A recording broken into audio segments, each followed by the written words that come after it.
Hello. So in the UK, we don't have a sort of situation where the researcher gets to choose, because the funding for making work open access under our different requirements is paid for by the funders.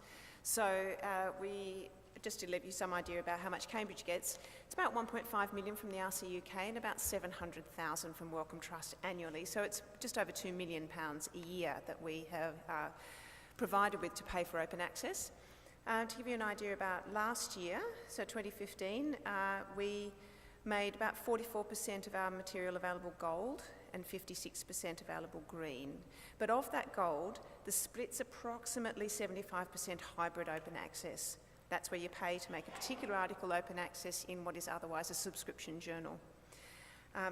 We should mention, though, that the three highest journals that we published in were all fully open access journals, but it's not surprising because they're sort of multidisciplinary journals. They are PLOS One, Nature Communications and Scientific Reports, with very different amounts that they cost, by the way. The article processing charge for PLOS One and Scientific Reports is $1,495, but that's dollars, US dollars. For Nature Communication, it's $5,200 US dollars, and that's the second highest journal that we're publishing. Gives you some idea about how much money is flowing out. So let's have a little talk about the 75% hybrid.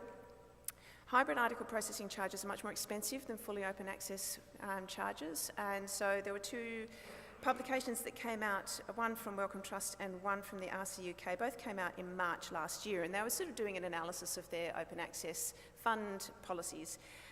Both of them made the observation that the hybrid article processing charges are considerably higher. Wellcome Trust quantified it and said that they thought they were 64% higher than the average article processing charge by a fully open access title.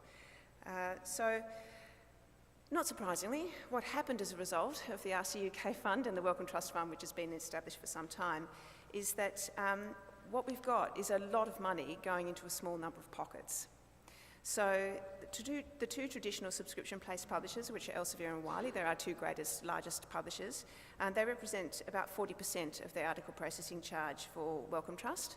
So a large percentage of the money that Wellcome Trust is paying is going towards those two publishers.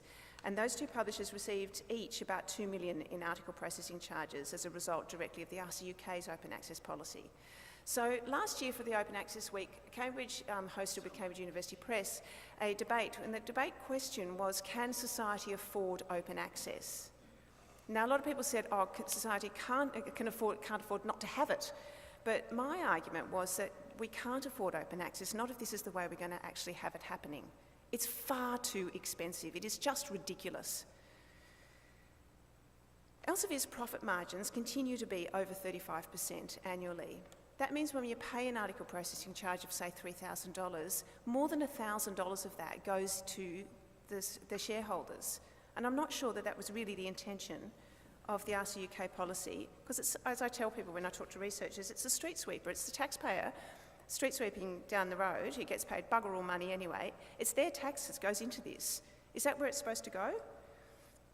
What's happened is article processing charges have evolved to fit the market. So what we're doing is we're paying for something, not because you're paying a higher price because that particular journal is better at sorting out payment of the article processing charge, not that that particular journal makes work available open access more quickly or more efficiently. It's because that journal can charge that much money. That's all there is to it. It's got nothing to do with the impact factor. It's got nothing to do with the service that's being provided. In fact, the service that's being provided sometimes is no service at all. You can pay for an article to become open access in a hybrid journal and it never becomes open access. Or it doesn't have the CC BY licence on it. And we spend a huge amount of time chasing it up. So the expense is not just the money that the RCUK and the Wellcome Trust have put into our account to give back out to publishers, it's also the cost of the staffing that we've got to do to process all of this and to chase this all up. So there's a lot of hidden cost in here as well. So that's kind of my rant about how much money it costs for open access. You know, you don't get a much bigger open access advocate than me, you really don't, but I don't think that the way we're trying to achieve it in the UK is successful. I think it's too expensive. Thank you very much, Danny.